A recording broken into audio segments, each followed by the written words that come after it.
Pas dënimit të terroristëve serb për sulmin e Bonjës dhe pas reagimit nga një zëdhënës i Bashkimit Evropian për mosveprimin e Serbisë për të sjellur sulmuesit para drejtësisë, Rusia ka lëshuar mediat e veta në ndihmë të Serbisë për propagandën kundër Kosovës.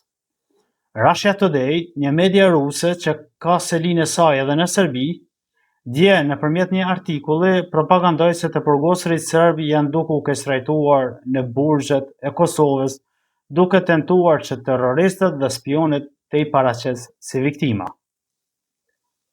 Ky artikull na i tregoi edhe dy gjëra me shumë rëndësi. Serbia kishte ndihmën e Rusisë për organizimin e sulmeve terroriste kundër Kosovës. Shembulli i ndërtimit të artikullit është i bërë mbi përvojën e trajtimit të burgosur në Rusi dhe Serbi. Pra, e gjithë kjo iniciativë ishte që fokusi të largohej nga terrorizmi shtetëror i Serbisë drejt kestrajtimit të burgosurve në Kosovë, që i bie akuzoi viktimen për të zhvendosur debatin.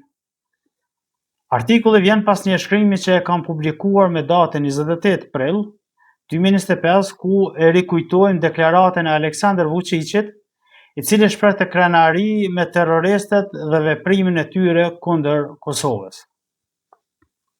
Duhet të kujtojmë se Kosova sa i përket trajtimit të burgosurve për Rusinë dhe Serbinë është shkollë demokratike.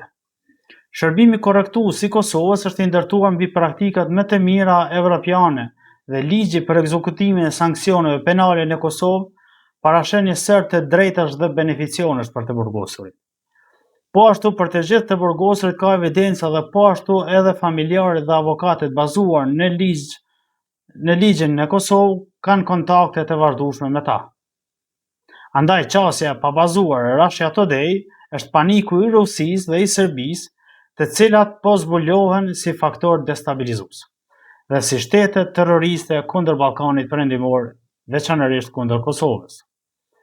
Kur themi shtete terroriste, nuk po bëjmë ndonjë kalim në narracion të ashpër, por po përdorim një gjuhë të bazuar në fakte. Pasi Serbia tani strehon terrorist dhe përkundër presionit ndërkombëtar nuk ndërmerr hapa për drejtësi.